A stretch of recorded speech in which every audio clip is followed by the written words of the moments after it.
Doctor Machhindra Bangar महाराष्ट्रातील हवामान परिस्थिती संदर्भात ताजा अंदाज देणार आहे.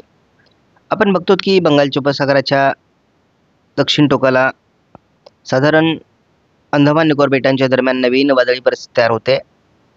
पहिल्या वादळी परिस्थितीचा काही अंश केरळच्या आजूबाजूने अरबी समुद्रात सरकलेला आहे. उत्तर भारतात एक नव्याने WD सरकतोय. हे सध्या ताज्या हवामान प्रणालीची पद्धती आहे. मात्र आपण जर समोरील अंदाज बघितला तर सध्या महाराष्ट्रामध्ये निरभ्र आकाश असून थंडीचं प्रमाण वाढलेलं आहे. बंगालच्या उपसागरातील नवीन वादळी सिस्टम लवकरच आकार घेईल असा देखील अंदाज आहे. महाराष्ट्रातील थंडीच्या लाटेच्या प्रमाणात वाढ होत असून विदर्भ, उत्तर महाराष्ट्र, मराठवाड्याच्या उत्तरेकडील भागात, मध्य महाराष्ट्रात थंडी वाढली आहे. या थंडीच्या प्रमाणात 16 तारखेला ही वाढ कायम राहणार आहे. 17 तारखेपासून साधारण थंडीचं प्रमाण हळूहळू कमी व्हायला लागेल. थंडीची लाट 18 तारखेला विदर्भात कायम असणार आहे. 19 तारखेपासून दक्षिणेकडून थंडीचं प्रमाण कमी होऊ लागेल. 20 तारखेला आपण बघतो की केवळ उत्तर महाराष्ट्र आणि विदर्भाच्या काही भागात हलकी थंडी राहील, अन्यथा थंडीचं प्रमाण कमी होणार आहे. 20 तारखेपासूनच पुढे पावसाचं अनुकूल वातावरण तयार होतं आहे. 21 तारखेला साधारण पावसासाठी महाराष्ट्रात अनुकूल स्थिती आहे. विदर्भात मात्र 22 तारखेला थंडी कायम राहणार आहे.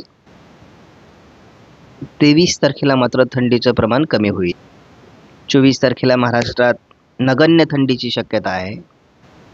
JFS मॉडेलनुसार आपण बघतो की बंगालच्या उपसागरामध्ये नवीन वातावरण तयार होण्यास अनुकूल स्थिती निर्माण झाली आहे. याचा प्रभाव 16 तारखेला दक्षिण भारताच्या दिशेने सरकण्याची शक्यता आहे. 17 तारखेला तामिळनाडू, आंध्र प्रदेश या भागात पावसाला सुरुवात होणार आहे. दक्षिण भारतातील बऱ्याच राज्यांमध्ये याचा प्रभाव JFS मॉडेलने 18 तारखेला सुरू होताना दाखवला आहे. महाराष्ट्रात हलका प्रभाव 19 तारखेपासून सुरू होईल. 20 तारखेला महाराष्ट्र दक्षिणेकडून पावसाची शक्यता JFS मॉडेलने व्यक्त केली आहे. मात्र आपण JFS मॉडेलच्या अंदाजामध्ये बदल बघतो. थोडा वादळी अंश हा बंगालच्या उपसागराच्या उत्तरेला सरकण्याची शक्यता आहे. 23 तारखेला मात्र महाराष्ट्रात विदर्भ, मराठवाडा, पश्चिम महाराष्ट्र जोरदार पावसाळी वातावरणाचा अंदाज देण्यात आला आहे. JFS मॉडेलने मराठवाडा, विदर्भ या भागात जोरदार पावसाचा अंदाज 24 तारखेला दिला आहे. ECMW मॉडेलच्या अंदाजानुसार बंगालच्या उपसागरामध्ये नवीन वादळी सिस्टम आकार घेते आहे. 16 तारखेला दक्षिण भारताच्या दिशेने तिचा प्रवास सुरू होईल. 17 तारखेला किनारपट्टी भागापर्यंत त्याचा प्रवास सुरू होणार आहे. 18 तारखेपासून बंगालच्या उपसागराच्या किनारपट्टी भागात अनेक राज्यांमध्ये मुसळधार पावसाला सुरुवात होईल. 19 तारखेची परिस्थिती आपण बघतो. छत्तीसगडचा दक्षिणी भाग, तेलंगणा, आंध्र प्रदेश, तामिळनाडू, केरळ, कर्नाटकच्या काही भागात पावसाचा जोर वाढणार आहे. ECMW मॉडेलने महाराष्ट्रामध्ये प्रत्यक्ष पावसाला सुरुवात पूर्व विदर्भातून 20 तारखेला होईल असा अंदाज दिला आहे. पावसाचा अंदाज बदलतोय. पूर्व विदर्भाकडून पावसाचा वेग वाढणार आहे. मुख्यत्वे करून ओरिसा, पश्चिम बंगाल, छत्तीसगड या दिशेने हे वातावरण सरकण्याची शक्यता आहे. त्यामुळे जो प्रभाव महाराष्ट्रामध्ये अपेक्षित आहे त्यामध्ये 22 तारखेला घट होते. 23 तारखेला मात्र एक स्थानिक वातावरणाचा प्रभाव निर्माण होईल. 24 तारखेला पुन्हा महाराष्ट्रामध्ये अगदी दिल्ली, पंजाब, हरियाणा, मध्य प्रदेश, महाराष्ट्र असं संपूर्णतः या सिस्टमने पावसाळी वातावरण दाखवलं आहे. 25 तारखेला देखील महाराष्ट्रात पावसाळी वातावरण असणार आहे. 26 तारखेला देखील मध्य प्रदेश सहित महाराष्ट्रात बहुतांश भागात पावसाचा अंदाज देण्यात आला आहे. 27 तारखेला देखील महाराष्ट्रात पावसाचा अंदाज कायम आहे. 28ला गुजरात, राजस्थानच्या दिशेने, उत्तर महाराष्ट्राच्या दिशेने वातावरण सरकते. पुन्हा हे वातावरण मध्य प्रदेशकडे सरकताना दाखवलं आहे. त्याचा अर्थ महाराष्ट्राच्या बऱ्याच भागात पावसाळी वातावरण साधारण डिसेंबरच्या शेवटच्या आठवड्यात असण्याची शक्यता आहे. 20 तारखेपर्यंत अंदाज बघितला ECMW मॉडेलने एकत्रित स्वरूपात, तर पूर्व विदर्भामध्ये थोडं पावसाळी वातावरणाचा अंदाज देण्यात आला आहे.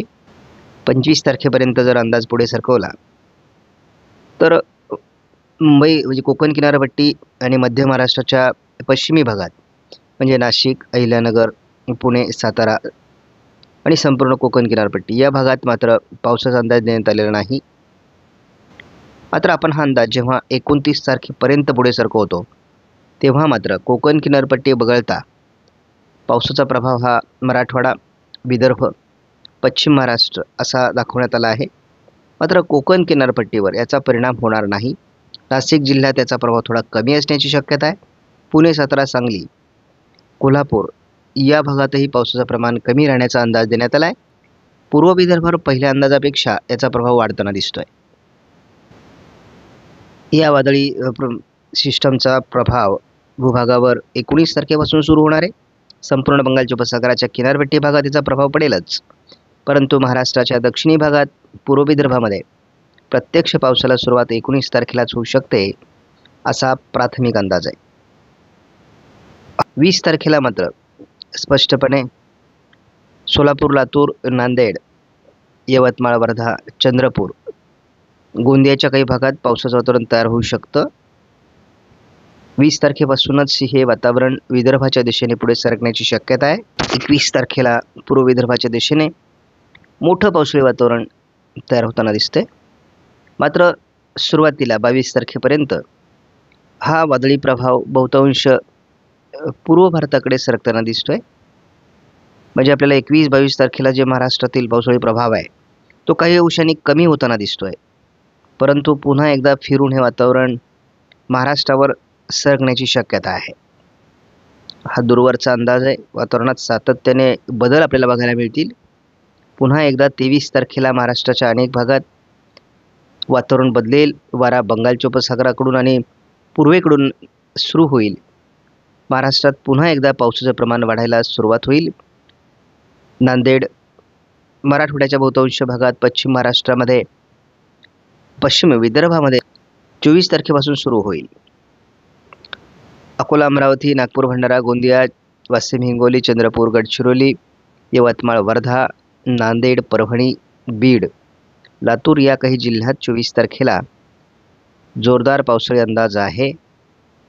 म्हणजे पूर्व विदर्भ, मराठवाड्याचा पूर्वेकडील भाग हा पावसाळी अंदाज कायम आहे. मराठवाड्याच्याही दक्षिणी भागात पावसाचा अंदाज 25 तारखेला कायम आहे. वादळी वातावरण आणि हलकी गारपीट याचाही संभव महाराष्ट्रात 25 तारखेला आहे.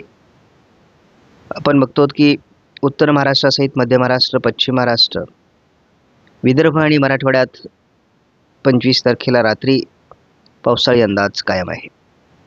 26 तारखेला देखील हे वातावरण महाराष्ट्रात बऱ्याच भागात कायम राहण्याची शक्यता आहे. 26 तारखेला रात्री देखील पावसाळी वातावरणाचा अंदाज कायम आहे. 27 तारखेपर्यंत हे वातावरण हळूहळू कमजोर व्हायला सुरुवात होईल. 27 तारखेलाच उशिरापर्यंत याचा प्रभाव कमी होतोय.